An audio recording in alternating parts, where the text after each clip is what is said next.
Ambassador Sheldon Whitehouse to the podium, who has been a great supporter of the Sustainable Schools Summit in the past. And I, as a native Rhode Islander and one who's spent most of my life here, truly believe that our congressional delegation is as forward-thinking as any in the land when it comes to issues of sustainability and climate. So it's an honor to welcome Sheldon Whitehouse to the podium. Thank you, Mark. And thank you to all of you for being here, and thank you to Nancy for hosting us. I appreciate it. It's great to be back at RIC.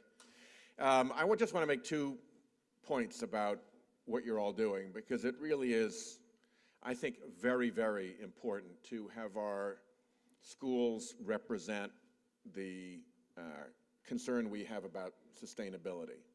And it's important first in the actual, bricks and mortar sense, that the buildings reflect that.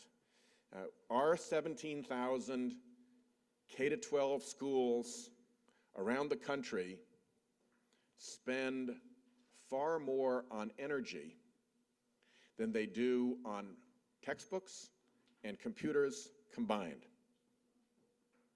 So if we can bring down the cost of energy for our schools, there's additional resources for computers and for textbooks, which I think are more at the heart of learning experience than, say, oil burners. Although, obviously, you can't learn if you're not in a warm building.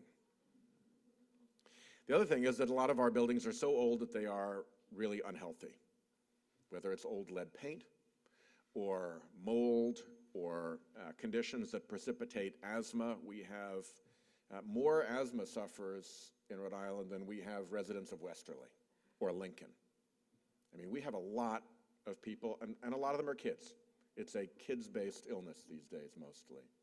And so it's really important that the schools be a safe and clean place that aren't making kids ill and aren't provoking those types of conditions. It was heartbreaking for me when the Republican price for letting the recovery bill go forward was to strip out of it billions of dollars that would have gone to rebuild schools across the country and repair and upgrade. But that was their price, and in order to have it go forward, we had to adhere to it. So we have to keep fighting to improve the physical quality of our schools. Kids are not stupid. You can't tell them that their education is the most important priority in our country when they look around at a school and it's the crummiest building that they see. The mall is nicer. The police station is nicer. Everywhere they go is nicer than their school. That sends a message that just makes us as adults look like liars when we are telling them something different. We have got to make sure that we have first-rate facilities for our schools, and sustainability is an important part of making them first-rate.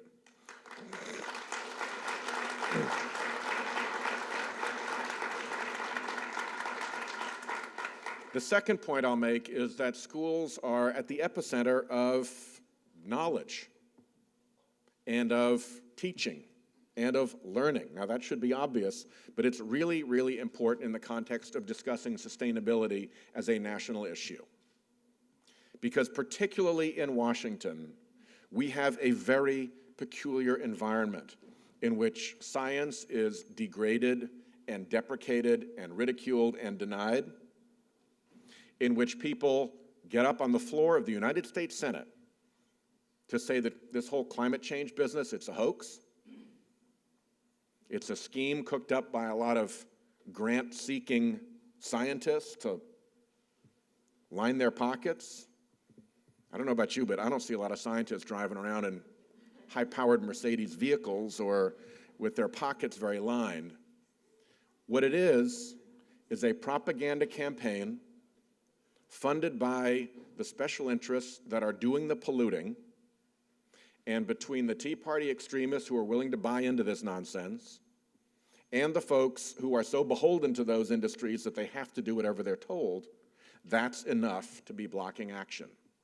And it's really important that our schools be places that are sanctuaries for real knowledge, for real science, and that kids learn what is really going on. Because I'll tell you, it is going to hit in Rhode Island in a big way in the coming years. We've just had Hurricane Sandy. We saw a lot of damage. The famous hurricane in Rhode Island is the hurricane of 1938. What was true in 1938 is that the sea level of Rhode Island was 10 inches lower than it is now. Sea level rise isn't something that's hypothetical. The Newport tide gauge is up 10 inches since the 1930s. That's 10 inches more water ashore in a big storm. And it's more than 10 inches because the storm surge stacks that 10 inches on itself over and over and over again. When my wife was studying at the Graduate School of Oceanography, she was doing her research on the winter flounder. The winter flounder was the #1 cash crop in Narragansett Bay. That's why she was studying it. She's not that old. Winter flounder has crashed in Narragansett Bay. It is virtually gone in Narragansett Bay. It's 1/10 the crop that it used to be because Narragansett Bay in the winter is 4 degrees warmer than it used to be. And the winter flounder has migrated offshore, and instead people catch scup and other things, and you virtually no longer see trawlers on Narragansett Bay in the winter. That's happening now. And it's going to continue to happen because we have more carbon in our atmosphere than we have in our entire history.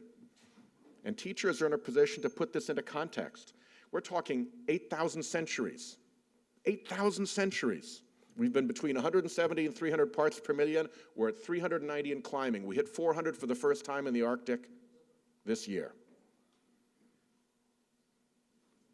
When we have lived as a species for 8,000 centuries, within a safe range of 170 to 300 parts per million, and we've busted out of that by a margin that big, we are in unknown territory, and the consequences are going to be very real, and it's going to be particularly real for our ocean state, because 1/3 of that carbon goes straight into the ocean. And that makes it more acidic. It's 30% more acidic already. It's headed for 160% more acidic. Good luck if you're a clam growing in an ocean that is so acidic that you are soluble in your environment. The changes that are coming at us in the oceans are going to be astonishing.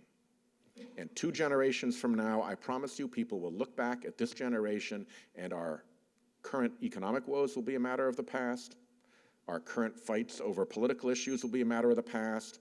They will look at one thing because they will be living with it every day, and that is why, when we knew what we know about what is happening with carbon pollution and climate change, did we not act? And the foundation of that discussion is knowledge. The foundation of that discussion is science, and the schools have to be places where the real story, not the propaganda Washington, D.C. story, but the real story gets told. So thank you very much for what you're doing. Keep the fight. I promise I will keep it up in Washington.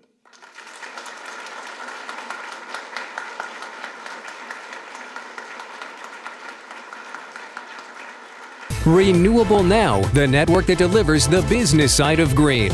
Visit us at renewablenow.biz.